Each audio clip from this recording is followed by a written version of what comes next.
She isn't my mother anymore. Love is blind, and so is hope. But something doesn't become true just because you want it badly enough. I don't know why it's my house, but I'm not going to be fooled. I say it's because she isn't my mom. She looks like her and talks like her and smiles like her, but it isn't her. The worst part is, Dad doesn't even notice. I saw them dancing in the kitchen when I got home from school. Frank Sinatra was playing on the stereo, his smooth voice propelling their tangled bodies in a slow waltz across the room. My dad's eyes were closed as his head rested on its shoulder, and he seemed genuinely happy, happier than I've seen him in a long time. I just dropped my backpack and stared. It let go of my father and hugged me. I stood stiff as a board. Mom never used to hug me when I got home. She knew I liked having my space. But there's no denying how soft and warm she felt, or the lavender odor of her shampoo washing over me. We're having homemade pizza with the cheese baked into the crust. My dad's favorite thing in the world. I think I'm so happy, I didn't have the heart to say anything. I just went to my room like a coward. I just pretended everything was fine. Maybe if I wasn't a little happy to see her too, I would have fought against it harder. It's been hard for all of us since Mom died. It was no excuse to let it into our house, just so we could pretend we were a family again. But Mom, my real Mom, would put me to bed without staying to watch me fall asleep. She would hold to my dad's arm when we talked, but she wouldn't dig her nails in so deeply they drew blood. She wouldn't forget to blink for hours at a time. 2 days have passed. I've been struggling to decide what to do. No, that's not true. I know what needs to be done. But it would be so much easier to just keep pretending like my dad. Maybe in time I would forget that a drunk driver T-boned my mom's SUV while she and my dad were coming home from their dates. I'd forget the bloodstains on the asphalt and the hours I spent waiting for her in the emergency room. Maybe I even forget how I felt when she didn't come out. Maybe those are the memories that aren't real. They certainly don't feel real when it sits between us on the sofa to watch the evening news. But letting her be replaced, even if it was easier for my dad and me, wasn't any way to respect my real mom. It was for her, not for me, that I finally spoke up. Dad, we need to talk about Mom. I had waited until it went to the bathroom, which doesn't happen nearly as often as it used to corner my dad in his bedroom. He just kept reading, not even returning my gaze. He knew what I was going to say. He just didn't want to hear it.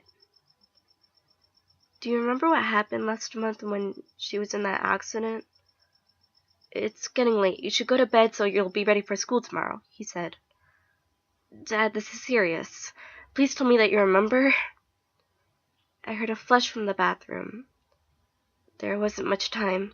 I never get an answer out of Dad with it here.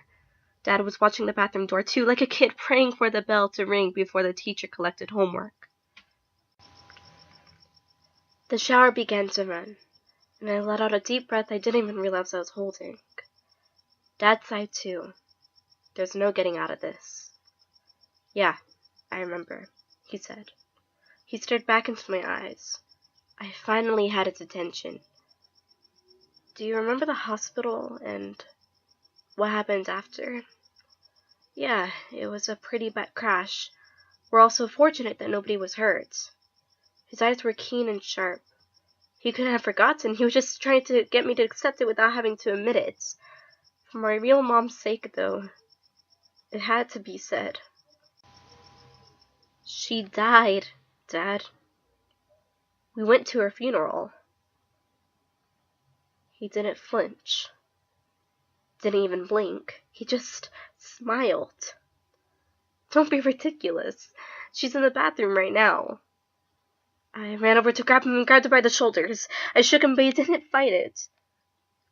He just kept staring at me like I was the puzzle he was trying to solve. You're lying. You know what happened. I know what happened. Why are you lying to me? Aren't you happier this way? He asked. If you think about what happened, really think about it, you realize this is the best thing for you. There. That was proof. He wasn't trying to evade anymore. He wasn't even averting his eyes in denial. The shower stopped running, but he kept his eyes on me. That's when I realized I couldn't remember the last time I saw him blink. Dad had been in the accident too. Why hadn't I wondered why he came out unharmed? I had been so busy mourning Mom that I hadn't even stopped to think. He must have seen it in my face because the smile stretched wider. Now you understand. But you mustn't let Mother know that I told you. She wants to have a family so badly. I hate to think what she would do if she found out you didn't think of her that way. The bathroom door opened. It stood there, wrapped in a towel. She walked nonchalantly over to my dad, or who I thought was my dad, and gave him a kiss. They both turned to look at me. What are you still doing awake? My other mother asked. Is everything all right? He was just going to bed, my other dad said. Everything is fine, isn't it? I nodded. Come, let me tuck you in. My other mother started moving toward me, but she stopped when she saw me flinch. Let your mother tuck you in. My other dad's voice was tense with an unspoken threat. Perfect parents like us deserve to have a perfect son. I hope we won't need to replace him. He laughed at his own joke, and she put her hands on his arm as she laughed with him. I turned around and headed for my room, so I wouldn't have to see the blood dripping down his arm.